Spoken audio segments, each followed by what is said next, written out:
except that my garment was pulled tightly over me, being shy of Umar. Umar was not alive, Yaquan. He was deceased, but she was too shy to walk around him uncovered, although he was deceased, Yaquan. That's shyness, Yaquan. Shy around a man who already passed away.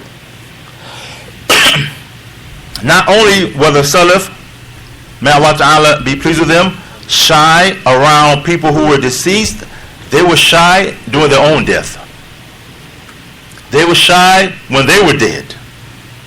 Like Fatima, the daughter of the Messenger of Allah salam, may Allah be pleased with her, she said to Asma, she said, verily I hate that which is done with the women when they put meaning that when the women die and you have to wash the body and wrap them, she said they throw a garment around the woman and you can see the figure from the garment. Right when you wash the body, you can see the figure. She said, I hate that. Asma said, O daughter of the Messenger of Allah, alayhi salam, shall I not show you something which I saw in Ethiopia? And she got some wet leaves and wrapped the wet leaves around her and then put a garment around her and the figure couldn't be shown. And Fatima said, Ma ahsanu hadha. Ma ahsana hadha. How wonderful is this? How beautiful is this? She said, so now you can tell the woman from the men. Meaning you can tell the woman, because the woman you can't see her shape at all. And she said, when I die, I want you and Ali to wash me and don't let anyone enter upon me. And then wrap me like this.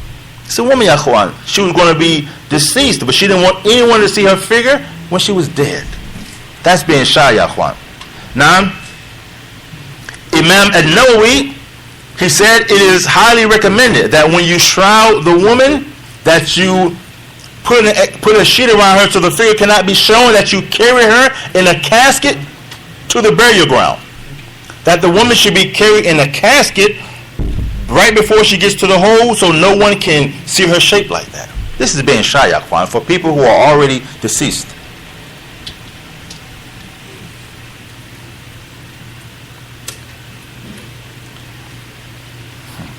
Sheikh Albani, he said, look at this woman who was a part of the Prophet Muhammad Islam. She was a part of him, his daughter. Look how shy she was that she did not want her figure to be shown when she was deceased. He said, no doubt, this is a great form of shyness. Now, he said, so how about the Muslim woman today and they wear tight clothes while they're alive? She didn't want to show her figure while she was dead. How about the woman who wear tight clothes while they're alive?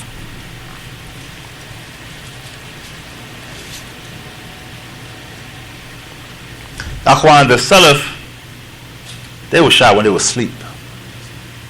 Shy when they were asleep. Muhammad Ibn Sirin, may Allah Ta'ala have mercy upon him, he said, I never went to a woman while I was asleep or awake except Abdullah, meaning his wife. He said, and surely when I'm asleep and I see a woman in my dream and I know it's not my wife, I lower my gaze. He was asleep. I see a woman when I'm asleep, not my wife, I look down. I lower my gaze.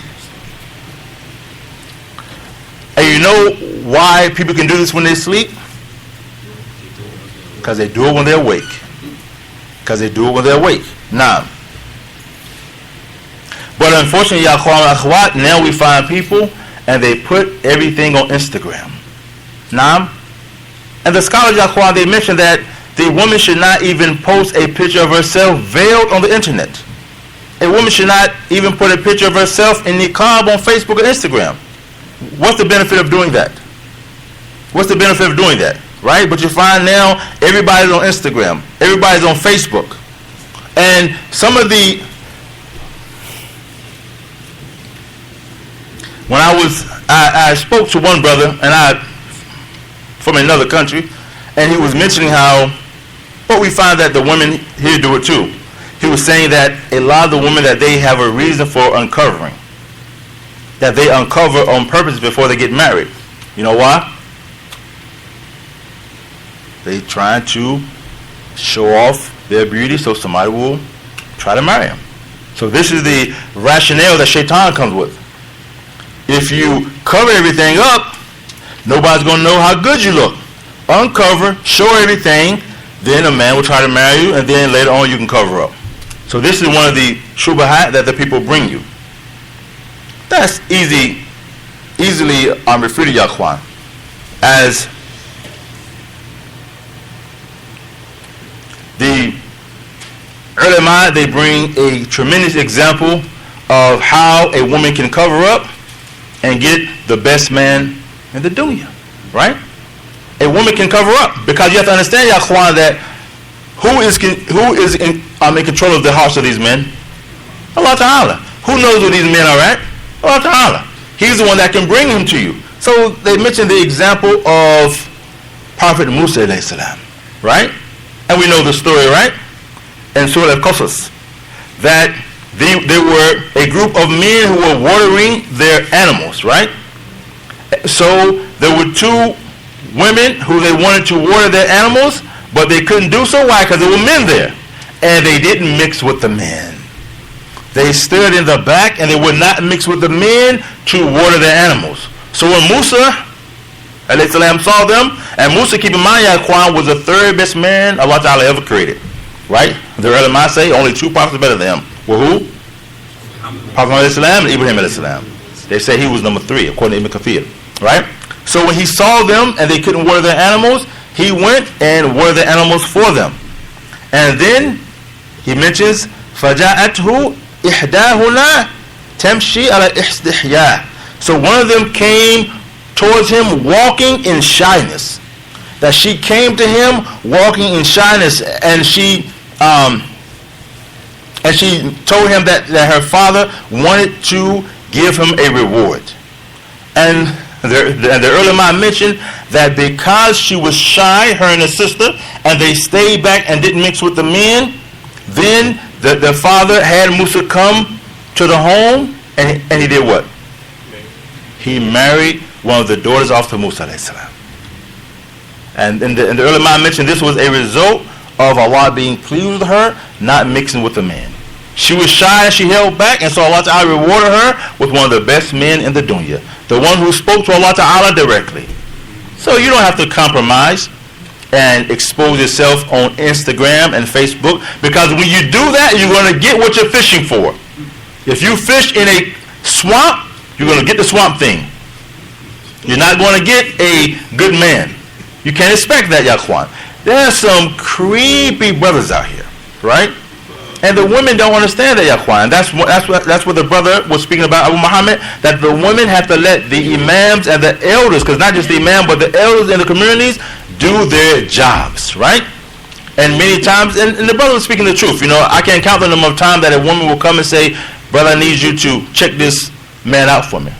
And I know, not because I know the unseen, but because it's crystal clear. You've been talking to him for 3 months. Check him out for me. And I okay. Yeah, I checked him out. I wouldn't marry him. Oh, you're going to marry me anyway, right? Because you're already talking to him. You're already talking to him. Many of these brothers are Yaquan, and the brothers, they can say anything to the woman, and the woman will believe it, you know? But the men, we don't fall for that same type of game, you know? None. So another thing, Yaquan, we're going to end with this, is another doubt that they bring the woman, is they tell the Muslim woman, by wearing hijab, you're being what? Being oppressed. You're being downtrodden by wearing the hijab. It's too much. Why can't you be free? But you know what? They never say that to a nun. No one goes to Mother Teresa or the nuns and say you're being oppressed by wearing all that. They don't say that to them. So it's based upon they hate your religion. It's not because they want you to be free or they really think you're wearing too many clothes. It's not about that, Yaquan. Let me read to you something right quick. We know what nuns are, right? Nah, they wear something called a white kaf, and this is they have a garment that has a headpiece that includes a white cotton cap that covers the cheek and the neck. They also wear a black veil, and they have the veil and they drop the veil down if men come around, right? They have what they call the holy habit, which is a central piece of the garment, and it's a loose dress made of black fabric, and it's from the neck down to the ground. Not all. They have a belt made of wool that they have it around the waist. They have 2 sets of sleeves, one on the outside that they roll back up when they want to work, and they still have the one on the inside so their arms can be seen while they're working. Okay? He said they have an underskirt, and they're wearing 2 skirts, Shahwan. 2 skirts.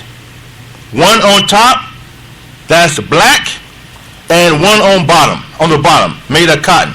And they wear simple black shoes. And when they dress like that, that sister's pious. The nun is pious. But when you dress like that, you're oppressed. The Muslim woman is not walking around with 2 skirts and 2 sets of sleeves and a belt made of wool. But they're going to tell you you're oppressed. Why? Because it's about the deen, Yaquan. It's not about being oppressed. They don't want to see Muslim women covered. And in fact, Yaquan is worse than that. Today, if a Muslim woman wants to dress like a Muslim, she's oppressed. But a man can dress like a woman, he's okay. A 65-year-old man can say, I'm a woman today, and he gets a courage award. But a Muslim woman wants to put on niqab, and you're being oppressed.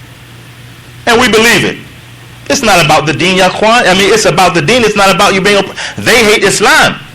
Allah Ta'ala already told that they will never be pleased with you until you turn away from your religion. That's the bottom line. They don't care anything about you. They're going to keep at you until they can get you to uncover.